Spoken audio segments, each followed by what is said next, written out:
الحمد لله الحمد لله رب العالمين الرحمن الرحيم مالك يوم الدين الحمد لله نحمده ونستعينه ونستغفره ونؤمن به ونتوكل عليه ونعوذ به من شرور أنفسنا من يهد الله فهو المهتدي ومن يضلل فلن تجد له وليا مرشدا أشهد أن لا إله إلا الله وأشهد أن محمدا عبده ورسوله أرسله بالحق بشيرا ونذيرا بين يدي الساعة من يطع الله ورسوله فقد رشد ومن يعصهما فإنه لا يضر إلا نفسه ولا يضر الله شيئا اللهم صل على محمد وعلى آل محمد كما صليت على إبراهيم وعلى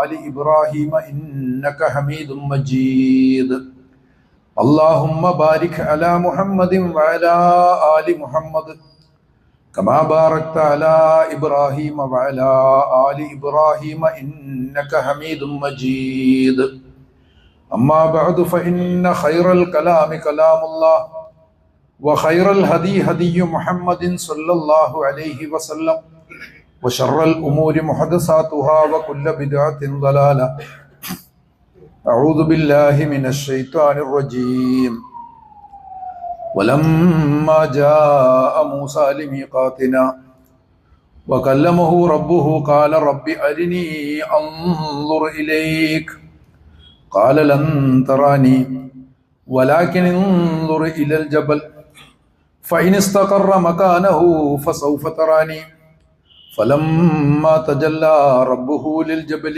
جعله دكا وخر موسى صعيقا فلما أفاق قال سبحانك تبت إليك وأنا أول المؤمنين صدق الله أيها الناس اتقوا الله അള്ളാഹുവിൻ്റെ വിധികളെയും വിലക്കുകളെയും ശരിയായ സൂക്ഷ്മതയോടുകൂടി ജീവിതത്തിൽ പുലർത്തണമെന്ന് നമ്മുടെ ഒളിഞ്ഞതും തെളിഞ്ഞതുമായ എല്ലാ കാര്യങ്ങളും അള്ളാഹുവിൻ്റെ വിധിവിലക്കുകൾക്കും നിയമനിർദ്ദേശങ്ങൾക്കും കീഴിൽ കൊണ്ടുവരണമെന്ന്, അങ്ങനെ ഇഹപര വിജയം വരിക്കുവാൻ ആത്മാർത്ഥമായി ശ്രമിക്കണമെന്ന് ആദ്യമായി വസിയത്ത് ചെയ്യുകയാണ്. അള്ളാഹു സുബ്ഹാനഹു വ തആല നമ്മെല്ലാവരെയും അനുഗ്രഹിക്കുകയും നേർവഴിയിൽ നയിക്കുകയും സാത്താന്റെ എല്ലാ കുതന്ത്രങ്ങളിൽ നിന്നും നമ്മളെ കാത്തുരക്ഷിക്കുകയും ചെയ്യുമാറാകട്ടെ. ഹക്കുൽ മാൽ എന്ന വിഷയവുമായി ബന്ധപ്പെട്ട് ഒരുപാട് കാര്യങ്ങൾ നമ്മളിവിടെ പറഞ്ഞിരുന്നു.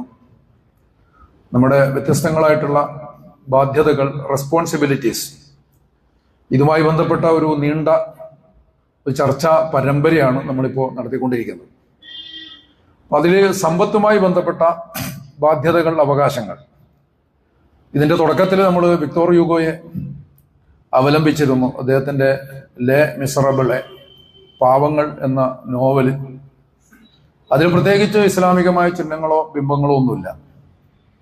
ആ ഒരു നോവല്, അതിൻ്റെ കഥ, അത് മുന്നോട്ട് വെക്കുന്ന പ്രമേയങ്ങൾ, ഇതിനെ വിശുദ്ധ ഖുർആനിൻ്റെ ആശയങ്ങളുമായി താരതമ്യം ചെയ്യുക എന്നൊരു നിലപാടാണ് നമ്മൾ അവിടെ സ്വീകരിച്ചിരുന്നത്. ഇപ്പോഴേ നമ്മൾ ഇൻഷാ അല്ലാഹ് നമ്മുടെ ഹക്കുകളുമായി ബന്ധപ്പെട്ട മറ്റൊരു വിഷയത്തിലേക്ക് പ്രവേശിക്കുകയാണ്. അത് ഹക്കുൽ ഹുരിയ. ഇവിടെയും യാദൃച്ഛികമെന്നോണം വിക്ടോർ യൂഗോ കടന്നു വരുന്നുണ്ട്. അത് വളരെ കൃത്യമായിട്ട് ഇസ്ലാമിക ബിംബങ്ങളും മൂല്യങ്ങളും അടയാളപ്പെടുത്തുന്ന അദ്ദേഹത്തിന്റെ കൃതിയാണ്. അങ്ങനെയും ഒരുപാട് സംഗതികളുണ്ട്. അദ്ദേഹത്തിന്റെ നൂറ്റാണ്ടുകളുടെ ഇതിഹാസം എന്ന പേരിലുള്ള ലെജൻഡ് ഓഫ് ദി സെഞ്ചുറീസ് അല്ലെങ്കിൽ ലെജൻഡ് ഓഫ് ദി ഏജസ് എന്ന ഒരു വലിയ കാവ്യസമാഹാരമുണ്ട്. 3 ഭാഗങ്ങളായിട്ട് പ്രസിദ്ധീകരിച്ചതാണ്. 1855 മുതൽ 1876 വരെ വിക്ടോർ യൂഗോ ചരിത്രത്തെയും മിത്തുകളെയും അവലംബിച്ചുകൊണ്ട് അതിനെ ആധ്യാത്മിക മൂല്യങ്ങളുമായി ഘടിപ്പിച്ചുകൊണ്ട് എഴുതിയിട്ടുള്ള കവിതകളുടെ സമാഹാരമാണ്. അതിൽ ഒന്നാമത്തെ സമാഹാരത്തിൽ തന്നെ ഇസ്ലാം എന്ന ഒരു ഭാഗമാണ്. ഇസ്ലാം എന്ന ആ ഭാഗത്തിൽ 3 കവിതകൾ വരുന്നുണ്ട്. അതിലൊന്നിന്റെ പേര് ഹിജ്റ 9-ാം വർഷം. ഹിജ്റ 9-ാം വർഷം എന്ന കവിതയിൽ നബി സല്ലല്ലാഹു അലൈഹി വസല്ലമയുടെ മരണത്തെ സംബന്ധിച്ചുള്ള പ്രമേയമാണ് വരുന്നത്. ചരിത്രപരമായി ഹിജ്റ 11-ലാണ് പ്രവാചകൻ വഫാത്തായതായിട്ട് കാണുന്നത്. പക്ഷേ ഈ കവിതയുടെ പേര് ഹിജറ 9-ാം വർഷം എന്നാണ്. അതിനിടയിൽ രണ്ടാമതായിട്ട് മഹോമത്ത് എന്ന് പറഞ്ഞാൽ ഫ്രഞ്ച്, ജർമ്മൻ ഭാഷകളിലൊക്കെ മുഹമ്മദ് എന്നത് അങ്ങനെയാണ് ഉച്ചരിക്കുക. അപ്പോൾ മഹോമത്ത് എന്ന പേരിൽ ഒരു 4 വരിയും കൂടിയുണ്ട്. അത് കഴിഞ്ഞിട്ടുള്ള സെദാർ അല്ലെങ്കിൽ ദേവദാരു വൃക്ഷം എന്ന പേരിലുള്ള മറ്റൊരു വലിയ കവിതയുണ്ട്. അതിലാണ് ഈ പറഞ്ഞതുപോലെ അദ്ദേഹം ഒരു പ്രത്യേക രീതിയിൽ ചരിത്രത്തെ വായിക്കുകയാണ്. അതിലേക്ക് നമുക്ക് പോകാം. പക്ഷെ അതേസമയം അദ്ദേഹം ഈ കവിത രചിച്ചതിന്റെ പിന്നിൽ ഒരു പശ്ചാത്തലമുണ്ട്. അത് 1858 ജൂൺ 15 ജിദ്ദയിൽ, അന്നത്തെ ഉസ്മാനിയ പ്രോവിൻസ് ആയിരുന്ന ഹിജാസിലെ ഒരു നഗരമാണ്, തീരദേശ നഗരമാണ് ജിദ്ദ, ഇന്നത്തെ സൗദി അറേബ്യയിലുള്ള ജിദ്ദ. ജിദ്ദയിൽ ഒരു കൂട്ടക്കൊല നടന്നിരുന്നു. അവിടെയുള്ള ക്രിസ്ത്യൻ ഏരിയയെ അവിടെയുള്ള മുസ്ലിങ്ങൾ ആക്രമിച്ചതാണ് സംഭവം. പ്രത്യേകിച്ചും ആ ആക്രമണകാരികളിൽ ഹദറമികൾ എന്നറിയപ്പെടുന്ന ഹദറമൗത്തുകാരായ ആളുകളാണ് ധാരാളമായിട്ടുണ്ടായിരുന്നത്. 21 പേർ മരിച്ചതായി കണക്കാക്കപ്പെടുന്നു. അതിൽ ഫ്രഞ്ച്, ബ്രിട്ടീഷ് കോൺസലുകളും ഉൾപ്പെടും. അവരുടെ നയതന്ത്ര പ്രതിനിധികളും ഉൾപ്പെടെയാണ് 21 പേര് കൊല്ലപ്പെട്ടത്. മാത്രവുമല്ല, കൊല്ലപ്പെട്ടവരിൽ കൂടുതലും ഗ്രീക്ക് ക്രൈസ്തവരായിരുന്നു. ഇതുമായി ബന്ധപ്പെട്ട് ഇതിന് രാഷ്ട്രീയമായ പശ്ചാത്തലങ്ങളുണ്ട്. ഒരു കൂട്ടക്കൊല ഒരിക്കലും നമുക്ക് ന്യായീകരിക്കാനോ അംഗീകരിക്കാനോ പറ്റില്ലെങ്കിൽ പോലും രാഷ്ട്രീയമായ ഒരുപാട് പശ്ചാത്തലങ്ങളുണ്ട്. ഒന്നാമത് 1857 ആരംഭിച്ചിട്ടുള്ള ഇന്ത്യൻ സ്വാതന്ത്ര്യ സമരവുമായിട്ട് അതിന് ബന്ധമുണ്ട് എന്ന് ചിലർക്ക് അഭിപ്രായമുണ്ട്. രണ്ടാമത്തെ സംഗതി, ബ്രിട്ടീഷുകാരുടെ ഒത്താശയോടുകൂടി ഗ്രീക്ക് ക്രൈസ്തവർ ധാരാളമായി ഹിജാസിലേക്ക്, പ്രത്യേകിച്ച് ജിദ്ദയിലേക്ക് കുടിയേറ്റം നടത്തിയിരുന്നു. ആ കുടിയേറ്റം അവിടുത്തെ മൊത്തം ഡെമോഗ്രഫിയുടെ സന്തുലനം തന്നെ തകർക്കും എന്ന ഒരവസ്ഥ വന്നപ്പോൾ, പ്രത്യേകിച്ചും അന്നത്തെ ഓട്ടോമൻ ഗവർണർ ബ്രിട്ടീഷുകാരുടെ ഇംഗിതത്തിനൊത്ത് നിയമങ്ങൾ പാസാക്കുകയും ഭരിക്കുകയും ഒക്കെ ചെയ്തുകൊണ്ടിരുന്ന ഒരു സാഹചര്യത്തിലാണ് അങ്ങനെ ഒരു സംഭവം നടന്നത്. എന്തായാലും ഈ സംഭവത്തെ തുടർന്ന് യൂറോപ്യൻ മാധ്യമങ്ങൾ വളരെ വ്യാപകമായിട്ടുള്ള, നമ്മൾ സാധാരണ ക്ലൈമറ്റ് ഓഫ് ഫിയർ എന്നൊക്കെ പറയാറുണ്ട്, അങ്ങനെ ഒരു അന്തരീക്ഷം തന്നെ സൃഷ്ടിച്ചു വിട്ടു. വളരെ ഭീകരമായിട്ട് മുസ്ലിങ്ങളെ ചിത്രീകരിച്ചുകൊണ്ടും മറ്റുമൊക്കെ ആയിട്ട് വളരെ വ്യാപകമായ സ്വഭാവത്തിൽ മാധ്യമങ്ങൾ അത്തരം പ്രചാരണങ്ങൾ അഴിച്ചുവിട്ടപ്പോഴാണ് വിക്ടോർ ഹ്യൂഗോ ഈ കവിത എഴുതുന്നത്. ഇത് ശരിക്കു പറഞ്ഞാൽ അന്ന് ഇസ്ലാമോഫോബിയ എന്ന സാങ്കേതിക ശബ്ദം പ്രചാരത്തിലില്ല, എന്നാൽ പോലും അതിന് ഇസ്ലാമോഫോബിയ എന്ന് പറയാം. അപ്പോഴന്ന് വളർന്ന് വന്ന ഇസ്ലാമോഫോബിയയുടെ ഒരു ആന്റിഡോട്ട്, അതിൻ്റെ ഒരു പ്രതിരോധമായിട്ട്, അതിനുള്ള ഒരു പ്രതിരോധമായിട്ട് ഇതിനെ നമുക്ക് കാണാൻ സാധിക്കും. നമ്മളിങ്ങനെ അറിയേണ്ടതായിട്ടുള്ള ഒരുപാട് സംഗതികൾ. മുസ്ലിം സമൂഹം കല, സാഹിത്യം മുതലായവയോട് ദീർഘകാലം മുഖം തിരിച്ചു നിന്നതാണ് മുസ്ലിം സമൂഹത്തിന് സംഭവിച്ചിട്ടുള്ള അപജയങ്ങളിൽ ഏറ്റവും പ്രധാനപ്പെട്ടത് എന്ന് നാം പറയും. അതുകൊണ്ട് ഒരുപാട് ദൂഷ്യങ്ങൾ ഉണ്ടായിട്ടുണ്ട്, ഒരുപാട് പ്രയാസങ്ങൾ ഉണ്ടായിട്ടുണ്ട്. അതിനെ മറികടക്കാൻ ഇപ്പോൾ യഥാർത്ഥത്തിൽ വഴികൾ പോലും ഇല്ല എന്നുള്ളതാണ്. അത്രമേൽ ഭീകരമായ സ്വഭാവത്തിൽ മുസ്ലിങ്ങൾക്കെതിരായിട്ട്, ഇസ്ലാമിനെതിരായിട്ടുള്ള പ്രചാരണം നടക്കുന്നതിനൊക്കെയും അത് കാരണമായിട്ടുണ്ട് എന്നുള്ളതാണ്. അപ്പൊ മറുഭാഗത്ത് ഇത്തരത്തിലുള്ള സംഗതികളൊന്നും നമ്മൾ കാണാറില്ല. ഇത്രയും ഭീകരമായ ഇസ്ലാമോഫോബിയ നടക്കുമ്പോഴാണ് വിക്ടോർ ഹ്യൂഗോ ഇതിനെ പ്രതിരോധിച്ചുകൊണ്ട് ഇസ്ലാം എന്ന പേരിൽ തന്നെയാണ് കവിത എഴുതുന്നത്. അദ്ദേഹത്തിന്റെ വേറെയും കുറെ കവിതകളുണ്ട്. ജിന്നുകൾ എന്ന് പറഞ്ഞിട്ടൊരു കവിതയുണ്ട്. അതുപോലെ തന്നെ നരകത്തിലെ ചൂട് എന്ന് പറഞ്ഞിട്ടൊരു കവിതയുണ്ട്. അതിലൊക്കെ പ്രവാചകനും ഇസ്ലാമും ഒക്കെ അതിന്റെ ബിംബങ്ങളൊക്കെ കടന്നു വരുന്നതായിട്ട് കാണാൻ സാധിക്കും. എന്തായാലും ഇത് പൂർണ്ണമായും ഇസ്ലാം തന്നെയാണ്. അതിൽ ഈ ലാ സദാർ അല്ലെങ്കിൽ ദേവദാരു മരം എന്ന് പറയുന്ന ഇതിന്റെ ഒരു കുഴപ്പം എന്താണെന്ന് വെച്ചാൽ, ഈ ഇസ്ലാം എന്ന കവിതയുടെ ഇംഗ്ലീഷ് വിവർത്തനം ലഭ്യമല്ല. അതിന്റെ ഫ്രഞ്ച് ഒറിജിനൽ ഗൂഗിൾ ട്രാൻസ്ലേറ്ററിന്റെ ഒക്കെ സഹായത്തോടു കൂടി ഇംഗ്ലീഷിലാക്കിയിട്ട് മനസ്സിലാക്കിയ വിവരം മാത്രമേ നമുക്കുള്ളൂ. അതുകൊണ്ട് തന്നെ സ്വാഭാവികമായിട്ടും ഇതിൽ അബദ്ധങ്ങളും വീഴ്ചകളും ഒക്കെ വിവരണത്തിൽ വരാൻ സാധ്യതയുണ്ട്. നമ്മളെ സംബന്ധിച്ചിടത്തോളം അങ്ങനെ നിരൂപണത്തിന്റെ ആഴത്തിലേക്കൊന്നും പോകുന്നില്ല, അതിന്റെ തത്വങ്ങൾ മാത്രം മനസ്സിലാക്കിയാൽ മതി. എന്തായിരുന്നാലും അതിൽ ഒരു വളരെ വിചിത്രമായൊരു സംഗതി സങ്കല്പിക്കുകയാണ് വിക്ടോർ ഹ്യൂഗോ ചെയ്യുന്നത്. അതായത് ഉമർ റളിയല്ലാഹു അൻഹു ഒരു യാത്ര നടത്തുകയാണ്, ഒരു ഇസ്രാവ് പോലെ. അതായത് പ്രവാചകൻ മക്കയിൽ നിന്ന് യെരുശലേമിലേക്ക് അല്ലെങ്കിൽ ഖുദ്സിലേക്ക് നടത്തിയൊരു യാത്ര ഉണ്ടല്ലോ, അതിനെയാണല്ലോ നമ്മൾ ഇസ്രാ എന്ന് പറയാം. അപ്പൊ അത് സംഭവിച്ചത്, അതേസമയം അതിനെ തുടർന്ന് ഇസ്ലാമിന്റെ ഷെയ്ഖ് എന്നാണ് ഉമറിനെ അതില് വിക്ടോർ ഹ്യൂഗോ വിശേഷിപ്പിക്കുന്നത്. അപ്പൊ ഇസ്ലാമിന്റെ ഷെയ്ഖ് ഉമർ, അദ്ദേഹവും ഇതുപോലൊരു പ്രയാണം നടത്തുകയാണ്. ഒരു നിശാപ്രയാണം എന്നൊക്കെ പറയാം. ആ സ്വഭാവത്തിൽ ജിദ്ദയിൽ നിന്ന് അദ്ദേഹം പോകുന്നത് പത്മോസ് എന്ന് പറയുന്ന ദ്വീപിലേക്കാണ്. പത്മോസ് എന്ന് പറഞ്ഞാൽ ഗ്രീസിലാണ്. പത്മോസ് ദ്വീപിന്റെ പ്രത്യേകത എന്താണെന്ന് വെച്ചാൽ, ബൈബിളിൽ യോഹന്നാനുണ്ടായ വെളിപാട് എന്നൊരു പുസ്തകമുണ്ട്. അപ്പോക്കാലിപ്സ് എന്നറിയപ്പെടുന്ന റെവലേഷൻ. അപ്പൊ ആ വെളിപാട് പുസ്തകം, യോഹന്നാന് വെളിപാടുണ്ടായത് പത്മോസ് ദ്വീപിൽ വെച്ചാണ്. അദ്ദേഹം അവിടെയാണ് അവസാന കാലം പ്രവാസ ജീവിതം നയിച്ചിരുന്നത്. അന്ന് ക്രൈസ്തവർക്കെതിരായിട്ടുള്ള മതപീഡനത്തിന്റെ ഒരു കാലമായി. അപ്പോൾ ആ ഒരു കാലത്ത് അദ്ദേഹം അവിടെയാണ് ജീവിച്ചിരുന്നത് എന്നാണ് ചരിത്രം പറയുന്നത്. അങ്ങനെ പത്മോസ് ദ്വീപിൽ ചെന്നിട്ട് ഉമർ റളിയല്ലാഹു അൻഹു യോഹന്നാനുമായിട്ട്, ജോണുമായിട്ട്, ഫ്രഞ്ച് ഉച്ചാരണം അനുസരിച്ച് ഴാൻ, ഈ ജോണുമായിട്ട് അല്ലെങ്കിൽ യോഹന്നാനുമായിട്ട് സംഭാഷണം നടത്തുന്നതായിട്ടാണ് പിന്നെ യൂഗോ സങ്കല്പിച്ചിരിക്കുന്നത്. വളരെ മനോഹരമായ എന്നാൽ വിചിത്രം എന്ന് പറയാവുന്ന സ്വഭാവത്തിലുള്ള ഒരു സങ്കല്പമാണ്. മാത്രവുമല്ല, ഉമർ യാത്ര പുറപ്പെടുന്നത് ജിദ്ദയിൽ നിന്നാണ്, മക്കത്തുനിന്നോ മദീനത്തിനോ അല്ല. മക്കയിൽ നിന്നോ മദീനയിൽ നിന്നോ അല്ല, മറിച്ച് ജിദ്ദയിൽ നിന്നാണ്. അതിലൊക്കെ ഒരുപാട് സംഗതികളുണ്ട്. ഒന്നാമത് ജിദ്ദ എന്ന് പറയുന്ന അന്നത്തെ ഒരു പശ്ചാത്തലം ഉണ്ടല്ലോ, ഞാൻ ഇവിടെ സൂചിപ്പിച്ചിട്ടുള്ള ആ ഒരു മസാക്കർ, ആ ഒരു കൂട്ടക്കൊല നടന്നിട്ടുള്ള ജിദ്ദയിലാണ്. അതുകൊണ്ട് തന്നെയാണ് ഉമറിന്റെ ആരംഭം ജിദ്ദയിൽ വെച്ചായത്. അതിന് പറയുന്ന ദേവദാരു മരത്തിന്റെ വേര് കിടക്കുന്നതും ജിദ്ദയിലാണ്. അത് പിന്നെ നോർത്തിലേക്ക് പോകുന്നതായിട്ടൊക്കെ, നോർത്ത് എന്ന് പറഞ്ഞാൽ ആഫ്രിക്കയാണ് വരിക. അവിടെ വെച്ച് നോർത്ത് എന്ന് പറയുമ്പോൾ ആഫ്രിക്കയാണ് വരിക. നോർത്തിലെ ശവന്തീനി കഴുകന്മാർ, ദാഹാർത്തരായ അല്ലെങ്കിൽ പിന്നെ ആർത്തി പിടിച്ച ശവന്തീനി കഴുകന്മാരെ അതിൽ അപലപിക്കുന്നുണ്ട്. അതും വളരെ രസകരമാണ്. എന്ന് പറഞ്ഞാൽ ഈ ആഫ്രിക്കയിൽ അന്നത്തെ കോളനൈസേഷന്റെ, കോളനിവൽക്കരണത്തിന്റെ ഏറ്റവും ഭീകരമായ ചരിത്രമുള്ള പ്രദേശമാണ് ആഫ്രിക്ക. എന്ന് മാത്രവുമല്ല, ഇന്ന് ഒട്ടൊക്കെ നമ്മൾ സ്വതന്ത്രരാണെന്ന് പറയാം. ആഫ്രിക്കയും സ്വതന്ത്രമാണ്. അതേസമയം ഇന്നും നവമുതലാളിത്തത്തിന്റെ ചൂഷണത്തിന് നിർബാധം വിധേയമായിക്കൊണ്ടിരിക്കുന്ന രാജ്യങ്ങളാണ് ആഫ്രിക്ക. അതാണ് അവരിന്ന് അനുഭവിച്ചുകൊണ്ടിരിക്കുന്ന ദാരിദ്ര്യത്തിനും പ്രയാസങ്ങൾക്കും ഒക്കെ കാരണം എന്നുള്ളതും ഒരു യാഥാർത്ഥ്യമാണ്.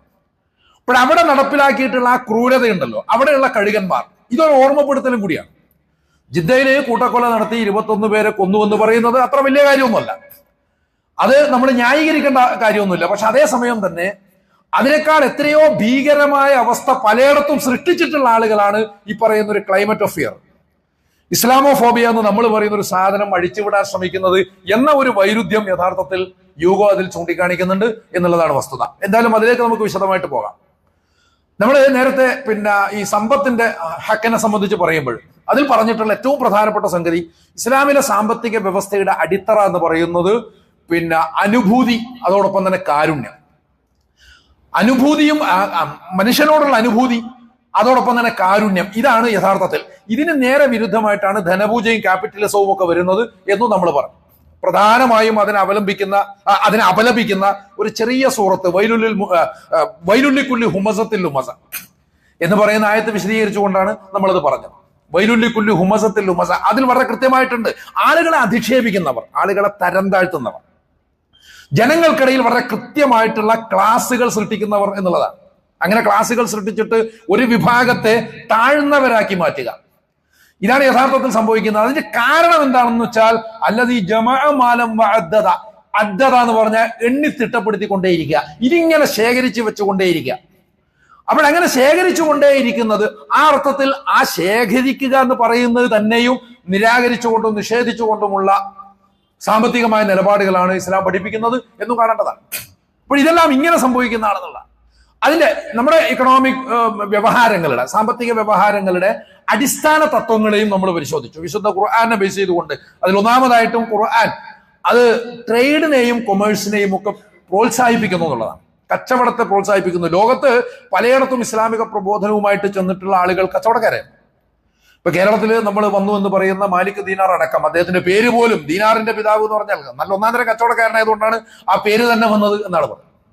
ദീനാറിന്റെ മാലിക് എന്നാണ് ആ വാക്കിന്റെ അർത്ഥം, ദീനാറിന്റെ രാജാവ് എന്ന് പറഞ്ഞാൽ അത്രയും വലിയ കച്ചവടക്കാരനായിരുന്നു. അപ്പോൾ അത്തരം കച്ചവടങ്ങളെ എൻകറേജ് ചെയ്യുക. രണ്ടാമതായിട്ട് എത്തിക്കൽ ബിസിനസ് എന്ന് പറയുന്നതും യൂസൂറിയസ് പ്രാക്ടീസ് എന്ന് പറയുന്നതും തമ്മിലുള്ള വേർതിരിവ്. യംഹഖുല്ലാഹു റിബ വ യുർബി സദഖ അഹല്ലല്ലാഹുൽ ബൈഅ വഹറമ റിബ എന്നൊക്കെ പറഞ്ഞുകൊണ്ട് ഇതിനെയൊക്കെ യൂസൂറിയസ് പ്രാക്ടീസിനെയും അതോടൊപ്പം തന്നെ എത്തിക്കൽ ബിസിനസിനെയും വളരെ കൃത്യമായിട്ട് ഖുർആൻ വേർതിരിക്കുന്നു എന്നുള്ളതാണ്. അതിലൊക്കെ ബേസ് ഇതാണ്. മനുഷ്യരോടുള്ള അനുതാപവും കരുണയുമാണ് അതിന്റെയൊക്കെ ബേസ് എന്ന് മനസ്സിലാക്കേണ്ടതാണ്. മൂന്നാമത്തത് അതിന്റെ ഒരു അടിസ്ഥാനം പറഞ്ഞത് wealth as A trust and means four charity. Wealth അല്ലെങ്കിൽ സമ്പത്ത് എന്ന് പറയുന്ന ഒരു ട്രസ്റ്റ് ആണ്, അതൊരു ഉത്തരവാദിത്തമാണ്, അമാനത്താണ്. അതോടൊപ്പം തന്നെ നമ്മുടെ ഈ അനുതാപം പ്രദർശിപ്പിക്കുവാനും പ്രകടിപ്പിക്കുവാനുമുള്ള ഒരു ടൂളും കൂടിയാണ്. നമ്മളത് പ്രകടിപ്പിക്കാൻ ഏറ്റവും നന്നായിട്ട് നമുക്ക് മറ്റുള്ളവരോടുള്ള സ്നേഹവും അനുതാപവും പ്രകടിപ്പിക്കുവാൻ സാമ്പത്തിക മേഖലയിൽ പ്രകടിപ്പിക്കുവാനാണ് ഏറ്റവും പ്രയാസം. ആളുകളോട് എന്താണ് ദുഃഖം പ്രകടിപ്പിക്കാൻ ആൾക്ക് ചെലവൊന്നുമില്ലല്ലോ. അതേസമയം ചെലവുള്ള പ്രശ്നമാകുമ്പോൾ ആളുകളൊന്നും മടിക്കും. എന്നാൽ ആളുകൾക്ക് വേണ്ടതും അത് തന്നെയാണ് എന്നുള്ള കാരണത്താൽ അതാണ് ഏറ്റവും ശരിയായിട്ടുള്ള ഉപാധി. മീൻസ് ഫോർ ചാരിറ്റി എന്ന് പറയുന്നത് അതുകൊണ്ടാണ്. നാലാമത് പറഞ്ഞതുപോലെ പ്രൊഹിബിഷൻ ഓഫ് ഹോർഡിംഗ് വെൽത്ത്, സമ്പത്തിന്റെ ശേഖരണത്തെ നിരാകരിക്കുക എന്ന് പറഞ്ഞാൽ വെൽത്ത് ഡിസ്ട്രിബ്യൂഷൻ അല്ലെങ്കിൽ സമ്പദ് വിതരണം എന്ന് പറയുന്നതിൽ അങ്ങേയറ്റത്തെ ബാലൻസിങ്, അങ്ങേയറ്റത്തെ സന്തുലിതത്വം കൈക്കൊള്ളുക എന്നുള്ളതാണ്. അപ്പൊ ഇതിന് വിരുദ്ധമായിട്ടുള്ള എല്ലാ സാമ്പത്തിക വ്യവഹാരങ്ങളെയും ഇസ്ലാം എതിർക്കുന്നു എന്നുള്ളതാണ് നമ്മൾ കാണേണ്ടത്. അന്നലക്ക് തന്നെ ഇപ്പൊ പലിശ അതിന്റെ ഇനത്തിൽ വരുന്ന ഒന്ന് മാത്രമാണ്.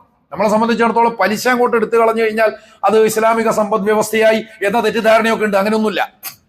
പലിശ അതിലൊരു ഇനം മാത്രമാണ് എന്നുള്ളതാണ് മനസ്സിലാക്കേണ്ടത്. എല്ലാ അർത്ഥത്തിലും സാമൂഹിക പ്രതിബദ്ധതയില്ലാത്ത എല്ലാ വ്യവഹാരങ്ങളും ഇസ്ലാമിനെ സംബന്ധിച്ചിടത്തോളം തെറ്റാണ്, അധാർമികമാണ്, അത് സാത്താനികമാണ് എന്നുള്ളതാണ് യാഥാർത്ഥ്യം.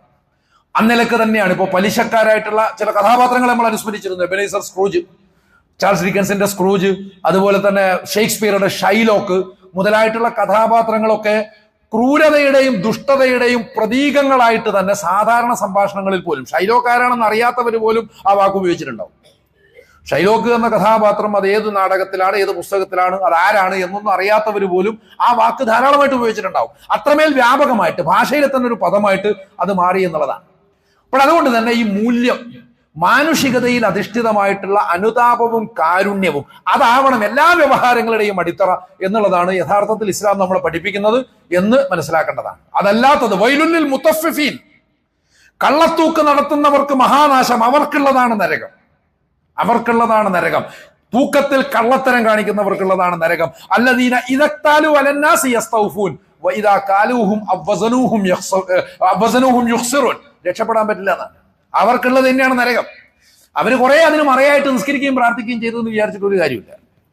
അവർക്കുള്ളതാണ് നരകം. കള്ളത്തരം കാണിക്കുന്നവർക്കുള്ളതാണ് നരകം.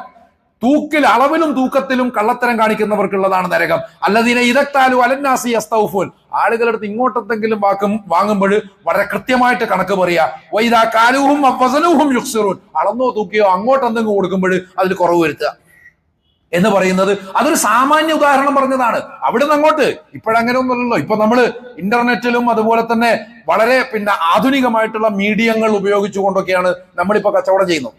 അങ്ങനെ വരുമ്പോൾ പണ്ട് പറഞ്ഞിട്ടുള്ള നിയമങ്ങൾ അതിൽ മാത്രം ഒതുക്കാനുള്ള ഒരു പ്രവണതയും നമ്മൾ കാണിക്കാറുണ്ട്. അങ്ങനെയാണല്ലോ ചില സമയത്ത് അങ്ങനെ വരാറുണ്ട്. ഇപ്പൊ സക്കാത്ത് കൊടുക്കുമ്പോൾ തേങ്ങക്ക് സക്കാത്ത് കൊടുക്കണമെന്ന് ഫിഖ്ഹിൽ പറഞ്ഞിട്ടില്ലാത്തത് കൊണ്ട് തേങ്ങക്ക് സക്കാത്ത് കൊടുക്കേണ്ടെന്ന് അർത്ഥമൊന്നുമില്ല. കാരണം ആ ഫുഖഹാ ജീവിച്ച പശ്ചാത്തലത്തിൽ തേങ്ങയില്ലായിരുന്നു. അതുകൊണ്ട് തേങ്ങയുടെ സക്കാത്തിനെ കുറിച്ച് ചിലർ നെല്ലിനെ കുറിച്ച് പറഞ്ഞിട്ടില്ല എന്ന് കരുതി നെല്ലിന് സക്കാത്ത് കൊടുക്കണ്ട എന്നൊന്നും വ്യവസ്ഥയില്ലല്ലോ. അപ്പോൾ ഇങ്ങനെയാണ് നമ്മൾ കാണേണ്ടത്. നമ്മൾ അവിടെ വെച്ചത് നിർത്തുകയാണ്. ആ ഒരു ഫ്രെയിമിനകത്ത് നിർത്തിയിട്ട് പുതിയ കാലത്ത് നടത്തുന്ന എല്ലാ ഇടപാടുകളെയും ഹലാലാക്കുക. പുതിയ കാലത്ത് ഷെയർ മാർക്കറ്റ് പോലുള്ള ഒരുപാട് സങ്കേതങ്ങളും പ്രതലങ്ങളും പുതിയ കാലത്തെ കച്ചവടത്തിനുണ്ട്. ഇതിലൊന്നും നമ്മളത് ബാധകമാക്കാതിരിക്കുമ്പോൾ ഉണ്ടാകുന്ന ഒരു പ്രശ്നമുണ്ട്. അപ്പോൾ അതുകൊണ്ട് ഇക്കാര്യം വളരെയധികം ശ്രദ്ധിക്കണം എന്നാണ് യഥാർത്ഥത്തിൽ വളരെ കൃത്യമായ താക്കീത് ഇത്തരം വിഷയങ്ങളിൽ വിശുദ്ധ ഖുർആനിൽ നിറയെ നമുക്ക് കാണാൻ വേണ്ടി സാധിക്കും. അപ്പോൾ ഇതിന്റെ ഒക്കെ ഒരു ആധാരം എന്താണെന്ന് വെച്ചാൽ മനുഷ്യരോടുള്ള സ്നേഹമാണ്, അനുതാപമാണ്. ഇതിങ്ങനെ വെച്ചുകൊണ്ട് തന്നെ നമ്മൾ ഹഖുൽ ഹുരിയ എന്ന് പറയുന്ന വിഷയത്തിലേക്ക് കടക്കുക. ഹഖുൽ ഹുരിയ എന്ന് പറയുമ്പോൾ നമ്മൾ അതിന്റെ അർത്ഥം പറഞ്ഞിരുന്നു. റെസ്പെക്ട്, റെസ്പോൺസിബിലിറ്റിയെ നമ്മൾ റെസ്പെക്ട് എന്നാണ് വായിക്കുന്നത്. Respect for self determination or the right to freedom. ഒരാൾക്ക് സ്വയം നിർണയിക്കുവാനുള്ള അവകാശത്തോടുള്ള, അതോടൊപ്പം തന്നെ അയാളുടെ സ്വതന്ത്രനായിരിക്കുവാനുള്ള അവകാശത്തോടുള്ള ആദരവാണ്. ഏതൊരാളോടും മറ്റൊരു വ്യക്തിയുടെ സ്വാതന്ത്ര്യം, അയാളുടെ സ്വയം നിർണയാവകാശം, ഇതിനോട് കാണിക്കേണ്ടതായിട്ടുള്ള അനിവാര്യമായ ആദരവ്. ഇതാണ് യഥാർത്ഥത്തിൽ ഹഖുൽ ഹുരിയ എന്ന് പറയുമ്പം സൂചിപ്പിക്കുന്നത് എന്ന് മനസ്സിലാക്കേണ്ടതാണ്. ഒരു രാഷ്ട്രത്തിലെ എല്ലാ പൊളിറ്റിക്കൽ കമ്മ്യൂണിറ്റിയിലും അതിലുള്ള ഓരോ അംഗത്തിനും ഈ പറയുന്ന സംഗതി ഉണ്ട് എന്നുള്ളതാണ്. അവർക്കൊക്കെയും രാഷ്ട്ര പുനർനിർമ്മാണത്തിൽ സഹകരിക്കുവാനുള്ള അവസരവുമുണ്ട്, അവകാശവുമുണ്ട്, അതോടൊപ്പം തന്നെ ബാധ്യതയുമുണ്ട്. എന്നാൽ അതൊക്കെയും സ്വതന്ത്രമായ പങ്കാളിത്തം, അങ്ങനെ ഉറപ്പുവരുത്തുന്ന വിധത്തിലുള്ള അന്തരീക്ഷം ഉറപ്പുവരുത്തുക എന്നുള്ളതാണ്. ദുൽഖർനൈനോട് ആളുകൾ പറഞ്ഞല്ലോ, ഞങ്ങൾ നിങ്ങൾക്ക് ഖറജ് തരാം, നികുതി തരാം, ഞങ്ങളെ യജൂജ് മൗജൂജിൽ നിന്ന് രക്ഷപ്പെടുത്തിയാൽ മതി. അവര് ആക്രമണകാരികളാണ്. ഞങ്ങളിങ്ങനെ ആക്രമിച്ചുകൊണ്ടേയിരിക്കുന്നതുകൊണ്ട് അവരിൽ നിന്ന് രക്ഷപ്പെട്ടാൽ മാത്രമേ നമ്മുടെ ഈ സൊസൈറ്റിയെ വളരെ കൃത്യമായിട്ട് സംഘടിപ്പിക്കാൻ പറ്റുള്ളൂ. അപ്പൊ ദുൽഖർനൈൻ പറഞ്ഞത് മാ മക്കന്നി ഫീഹി റബ്ബി ഖൈർ, എനിക്കുള്ള ഖൈറൊക്കെ അള്ളാന്റെ അടുത്തുണ്ട്, പടച്ചോൻ എനിക്ക് തന്നിട്ടുണ്ട്, എനിക്ക് തരാനുണ്ട്. അതുകൊണ്ട് നിങ്ങളായിട്ട് നികുതി തന്നിട്ടൊന്നും വേണ്ട, പക്ഷെ ഫഅഇനൂനി ബിഖുവ്വ, നിങ്ങൾ നിങ്ങളുടെ ശേഷി കൊണ്ട് സഹായിക്കണം എന്നെ, അല്ലെങ്കിൽ എന്റെ കൂടെ നിൽക്കണം എന്ന് പറയുമ്പോൾ ജനങ്ങളെ വിശ്വസിക്കുന്ന ഭരണാധികാരി, അതോടൊപ്പം തന്നെ ഭരണാധികാരിയോട് വിശ്വാസം വെച്ച് പുലർത്തുന്ന ജനങ്ങളും എന്നതിനാണ് യഥാർത്ഥത്തിൽ ഡെമോക്രസി എന്ന് പറയുക. ആ ഒരു അന്തരീക്ഷത്തിനാണ്, അല്ലെങ്കിൽ ആ ഒരു മാനസികാവസ്ഥക്കാണ് ഡെമോക്രസി എന്ന് പറയുന്നതെങ്കിൽ ആ ഡെമോക്രസിയുടെ ബാലപാഠങ്ങളാണ് ആ കഥയിലൂടെ വിശുദ്ധ ഖുർആൻ വെളിപ്പെടുത്തുന്നത് എന്നുകൂടി മനസ്സിലാക്കേണ്ടതാണ്. ഇവിടെ ഒരു കാര്യത്തിലും നിർബന്ധിതാവസ്ഥ ഉണ്ടാവരുത് എന്നുള്ളതും ഖുർആന്റെ മറ്റൊരു തത്വമാണ്. ആളുകൾ സന്നദ്ധരായി മുന്നോട്ട് വരുന്ന ഒരു അന്തരീക്ഷം സൃഷ്ടിക്കപ്പെടുക എന്നുള്ളതാണ്. ലാ ഇക്റാഹ ഫിദ്ദീൻ എന്നതിന് ചെറുതും വലുതുമായിട്ടുള്ള ഒരുപാട് മാനങ്ങളുണ്ട്. ആവശ്യമെങ്കിൽ വിശദാംശങ്ങളിലേക്ക് ഇൻഷാ അല്ലാഹ് പിന്നീട് പോകാം. അപ്പൊ ലാ ഇക്റാഹ ഫിദ്ദീൻ എന്ന് പറയുന്നതിന് ചെറുതും വലുതുമായിട്ടുള്ള ഒരുപാട് മാനങ്ങളുണ്ട്. നമ്മളിവിടെ ഹുരിയയെ സംബന്ധിച്ചാണ് പറയുന്നത്. ഹുരിയ എന്ന് പറഞ്ഞാൽ ഫ്രീഡമാണ്, ലിബർട്ടിയാണ്, മനുഷ്യരുടെ സ്വാതന്ത്ര്യമാണ് എന്ന് പറയുന്നത്. ചോദ്യം ചെയ്യപ്പെടാനാവാത്ത പരമാധികാരം ഒരേ ഒരാൾക്ക് മാത്രമേ ഉള്ളൂ എന്നുള്ളതാണ് ഇസ്ലാമിന്റെ തത്വം. അത് പടച്ച തമ്പുരാന് മാത്രമാണ്, അള്ളാഹുവിന് മാത്രമാണ്. ഇപ്രകാരം സ്വാതന്ത്ര്യത്തെക്കുറിച്ച് ചിന്തിക്കുമ്പോൾ മനുഷ്യാന്തസ്, മനുഷ്യ ചരിത്രം, സംസ്കാരം, അതിലുള്ള വൈവിധ്യങ്ങൾ മുതലായിട്ടുള്ള ഒരുപാട് വിഷയങ്ങൾ കടന്നു വരും. ഇന്നത്തെ ലോകം മത്സരങ്ങളും യുദ്ധങ്ങളും നിറഞ്ഞതാകുന്നത് എന്തുകൊണ്ടാണ്? ഒരു കൂട്ടരുടെ ജീവിക്കാനും സ്വതന്ത്രരായിരിക്കാനുമുള്ള അവകാശങ്ങൾക്ക് മേൽ മറ്റൊരു കൂട്ടർ കടന്നാക്രമണം നടത്തുന്നതുകൊണ്ടാണ്. മറ്റൊരു കൂട്ടർ നടത്തുന്ന കടന്നാക്രമണം ഇതാണ് യഥാർത്ഥത്തിൽ ഇന്നത്തെ എല്ലാ അസ്വസ്ഥതകളുടെയും പ്രശ്നം എന്ന് നമ്മൾ മനസ്സിലാക്കേണ്ടതാണ്. അപ്പൊ അവിടെ ഇസ്ലാം എങ്ങനെയാണ് സമാധാനമാവുക? ഇസ്ലാം എന്നുള്ള വാക്കിന്റെ അർത്ഥം തന്നെ അതാണല്ലോ, സമാധാനമാവുക. മനുഷ്യ ചരിത്രത്തെ വളരെ കൃത്യമായിട്ട് അതിന്റെ ഒരു സംയോജനത്തിന്റെ, ഉൾക്കൊള്ളലിന്റെ എല്ലാ സ്വഭാവവും കാത്തു സൂക്ഷിച്ചുകൊണ്ട് വായിക്കുകയും പഠിക്കുകയും ചെയ്യുക എന്നുള്ളതാണ്. അതാണ് യഥാർത്ഥത്തിൽ ആ കാലത്ത് വിക്ടോർ യുഗോ ചെയ്തത്. അദ്ദേഹത്തിന്റെ ദീർഘമായ കാവ്യഭാഗം ലാ ലെജൻഡ ദ സീക്കിൾ എന്ന് ഫ്രഞ്ചിൽ പറയും. ലെജൻഡ് ഓഫ് ദി ഏജസ് അല്ലെങ്കിൽ ലെജൻഡ് ഓഫ് ദി സെഞ്ചുറീസ് എന്ന് വിവർത്തനം ചെയ്യാവുന്ന പേരുള്ള ആ കവിത ഇവിടെ സൂചിപ്പിച്ചതുപോലെ ചരിത്രവും മിത്തും ആത്മീയതയും ഒക്കെ കലർന്നിട്ട് ഒരു വളരെ എന്താ പറയുക സ്പിരിച്വൽ റിയലിസ്റ്റിക് അല്ലെങ്കിൽ സ്പിരിച്വൽ റൊമാൻറ്റിസം എന്നൊക്കെ പറയാവുന്ന തരത്തിലുള്ള ഇമേജറികൾ സൃഷ്ടിക്കുകയാണ് യൂഗോ ചെയ്യുന്നത് എന്ന് നമ്മൾ പറഞ്ഞു. ഇതിന്റെ പശ്ചാത്തലത്തെ കുറിച്ച് പറഞ്ഞു, ജിദ്ദയിൽ നടന്നിട്ടുള്ള മസാക്കറിനെ കുറിച്ച് പറഞ്ഞു. അവിടെ യൂഗോ മുന്നോട്ട് വെക്കുന്ന പാശ്ചാത്യരുടെ മുന്നിൽ, പാശ്ചാത്യ മാധ്യമങ്ങളുടെ മുന്നിൽ മുന്നോട്ട് വെക്കുന്ന ഒരുപാട് ചോദ്യങ്ങളുണ്ട്. അതേ സംബന്ധിച്ചൊക്കെ നമ്മൾ പറഞ്ഞു. മഹോമത്ത് അല്ലെങ്കിൽ മുഹമ്മദ് എന്ന കവിത അദ്ദേഹം ആരംഭിക്കുന്നത് ലേ ഡിവൈൻ മഹോമദ്സ്, ദ ഡിവൈൻ മുഹമ്മദ് എന്ന് പറഞ്ഞുകൊണ്ടാണ്. എന്നിട്ട് മുഹമ്മദ് നബി സല്ലല്ലാഹു അലൈഹി വസല്ലമയുടെ സഞ്ചാരത്തെ സംബന്ധിച്ച് അദ്ദേഹത്തിന്റെ ഒരു ഭാവന, ഇത് ഹദീസോ അല്ലെങ്കിൽ പ്രമാണമൊന്നും അല്ല കേട്ടോ, കവിയുടെ ഭാവനയാണ്. പക്ഷെ കവിയുടെ ഭാവന എത്രത്തോളം യാഥാർത്ഥ്യമായി മാറുന്നു എന്നതിനെ കുറിച്ച് വായിക്കുന്നവരാണ് ആലോചിക്കേണ്ടത്. അദ്ദേഹം പറയുന്നത് നബി സല്ലല്ലാഹു അലൈഹി വസല്ലം മഹോമത്ത് 2 മൃഗങ്ങളുടെ പുറത്ത് സവാരി നടത്തിയിരുന്നു എന്ന് അദ്ദേഹം പറയുന്നുണ്ട്. അതിൽ ഒന്നിന്റെ പേര് പറയുന്നത് യാഫൂർ. യാഫൂർ എന്ന് പറഞ്ഞാൽ ഒരു കഴുതയാണ്. രണ്ടാമത്തതിന്റെ പേര് ഡെയ്ഡോൾ എന്ന് പറയുന്ന ഒരു കോവർ കഴുത, ഒരു മ്യൂള്. ഈ യാഫൂർ എന്ന് പറയുന്നത് ദുർബലമായ ചില ഹദീസുകളിലൊക്കെ വന്നിട്ടുണ്ട്.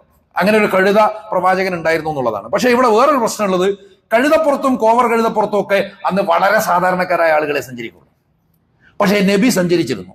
വളരെ സാധാരണക്കാരായ ആളുകൾ സഞ്ചരിക്കുന്ന കഴുതപ്പുറത്ത് നബി സല്ലല്ലാഹു അലൈഹി വസല്ലം സഞ്ചരിച്ചിരുന്നു. വളരെ സാധാരണക്കാരായ ആളുകൾ കിടക്കുന്ന കയറ്റ് കട്ടിലിന്മേൽ പ്രവാചകൻ സല്ലല്ലാഹു അലൈഹി വസല്ലം കിടന്നിരുന്നു. സുന്നത്തിനെ സംബന്ധിച്ച് നമ്മൾ കൃത്യമായിട്ടൊന്ന് പഠിക്കണം കേട്ടോ. ചെയ്താൽ കൂലിയുള്ളതും ഉപേക്ഷിച്ചാൽ കുറ്റമില്ലാത്തതും എന്നൊക്കെ പറഞ്ഞ് മദ്രസയെ പഠിപ്പിക്കുന്നത് മാത്രമല്ല സുന്നത്ത്. പ്രവാചകന്റെ ചര്യയെ, അതിന്റെ ഫിലോസഫിയെ മനസ്സിലാക്കിക്കൊണ്ട് നമുക്ക് എങ്ങനെ ഫോളോ ചെയ്യാൻ പറ്റും എന്നാലോചിച്ചാൽ നമ്മൾ ഒന്നുകിൽ നന്നാവും അല്ലെ പുറത്തു പോകും. ഇതാ സംഭവിക്കുക. വളരെ കൃത്യമായിട്ട് അത് പഠിക്കാൻ ശ്രമിച്ചിട്ടുണ്ടെങ്കിൽ നമുക്ക് ഇതെല്ലാം കേവലം അനുഷ്ഠാനപരം മാത്രമാണ്. പ്രവാചകൻ സാധാരണക്കാർ കിടക്കുന്ന കയറ്റുകട്ടിലിൽ കിടന്നിരുന്നു. എല്ലാവരും അങ്ങനെ കിടക്കണം എന്നല്ല ഈ പറയുന്നു, സൗകര്യങ്ങൾ ഉപയോഗിക്കേണ്ടെന്നുമല്ല. ഇതിന്റെയൊക്കെ ചില പാഠങ്ങളുണ്ട്. ഇതുപോലെ പ്രവാചകൻ കഴുതപ്പുറത്താണ് സഞ്ചരിച്ചിരുന്നത്, കഴുതപ്പുറത്തും കോവർ കഴുതപ്പുറത്തും. അതേസമയം യൂഗോ ഇത് പറയുമ്പോൾ അതിലൊന്ന് യൗഫൂർ. യൗഫൂർ എന്ന് പറയുന്ന ഒരു അറബി വാക്ക് തന്നെയാണ്. യൗഫൂർ എന്ന് പറഞ്ഞാൽ സ്വിഫ്റ്റ് എന്നർത്ഥം, അതിവേഗതയുള്ളത്. ഗസലെ എന്ന് പറഞ്ഞിട്ടൊരു മാനുണ്ട്. ഗസലെ എന്ന് പറയുന്ന ഒരു ആന്റിലോപ്പ് മാൻ, അത്യധികം വേഗതയുള്ള ഒരു മാനാണ്. അതിനും അറബിയിൽ യൗഫൂർ തന്നെയാണ് പറയുന്നത്. അപ്പൊ അത്രയധികം വേഗതയുള്ളതെന്ന് പറഞ്ഞാൽ പ്രവാചകന്റെ സഞ്ചാരത്തിന്റെ, പ്രബോധനത്തിന്റെ, വിജയത്തിന്റെ ചടുലതയെ മറ്റ് ലോകത്ത് സമാനതകളില്ലാത്ത വിധം കുറഞ്ഞ കാലം കൊണ്ട് വലിയ വിജയമാണ്. അത് ഭൗതികമായിട്ട് നോക്കിയാലും ആത്മീയമായിട്ട് നോക്കിയാലും മുഹമ്മദ് മുസ്തഫ സല്ലല്ലാഹു അലൈഹി വസല്ലം നേടിയിട്ടുള്ളത് എന്നുള്ളത് ഉറപ്പാണല്ലോ.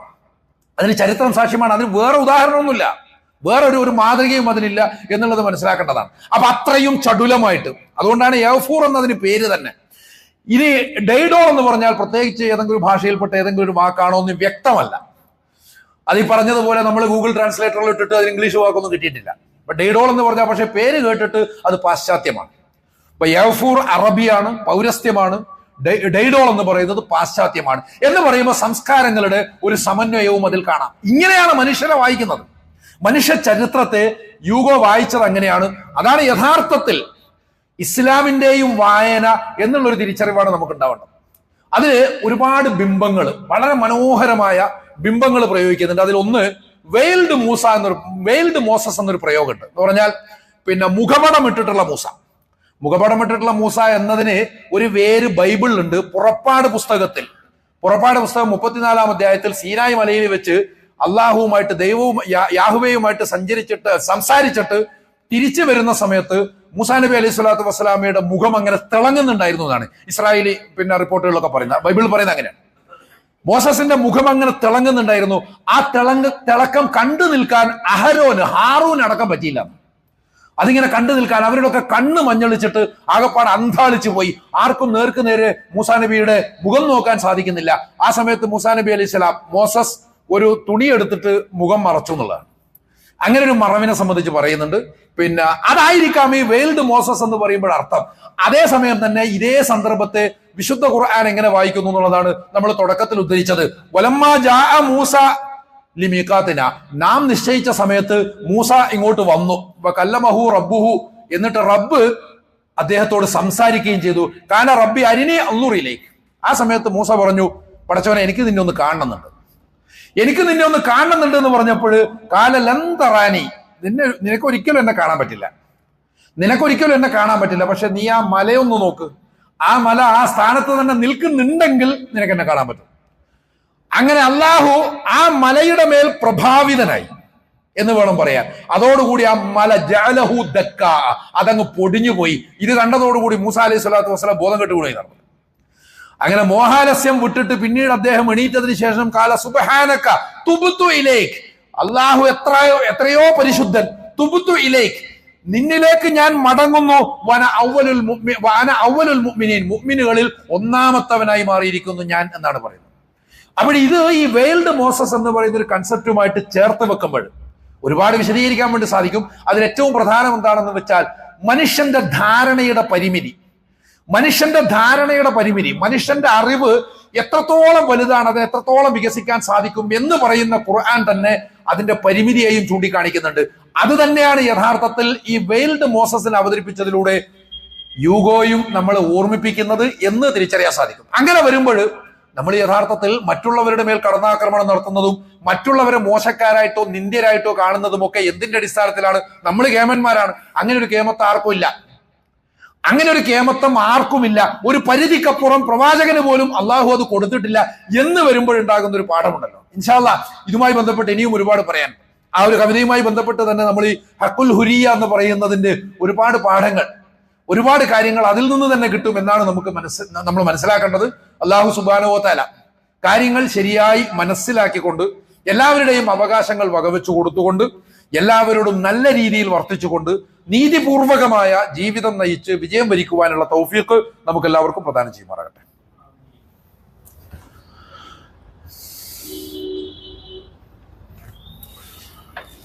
അൽഹംദുലില്ലാഹി റബ്ബിൽ ആലമീൻ അസ്സലാത്തു വസ്സലാമു അലാ ഖാതമിൽ അംബിയാഇ വൽ മുർസലീൻ ബഅസഹുല്ലാഹു റഹ്മത്തൽ ലിൽ ആലമീൻ വഅലാ ആലിഹി വസഹ്ബിഹി അജ്മഈൻ അയ്യുഹന്നാസ് ഇത്തഖുല്ലാഹ ഫിസ്സിരി വൽ അലൻ വദറുൽ ഫവാഹിശ മാ ളഹറ മിൻഹാ വമാ ബതൻ വഹാഫിളു അലൽ ജുമുഇ വൽ ജമാഅ ووطنوا أنفسكم على السمع والطاعة إن الله وملائكته يصلون على النبي يا أيها الذين آمنوا صلوا عليه وسلموا تسليما اللهم صل وسلم وبارك على حب خلقك ورسولك محمد وعلى آله وصحبه أجمعين اللهم ارض عن خلفاء الراشدين ومن تبعهم بإحسان إلى يوم الدين اللهم اغفر للمؤمنين والمؤمنات والمسلمين والمسلمات الأحياء منهم والأموات إنك مجيب الدعوات ربنا آتنا في الدنيا حسنة وفي الآخرة حسنة وقنا عذاب النار اللهم أجرنا من النار اللهم أجرنا من النار اللهم أجرنا من النار ربنا اغفر لنا ذنوبنا وإسرافنا في أمرنا وثبت أقدامنا وانصرنا على القوم الكافرين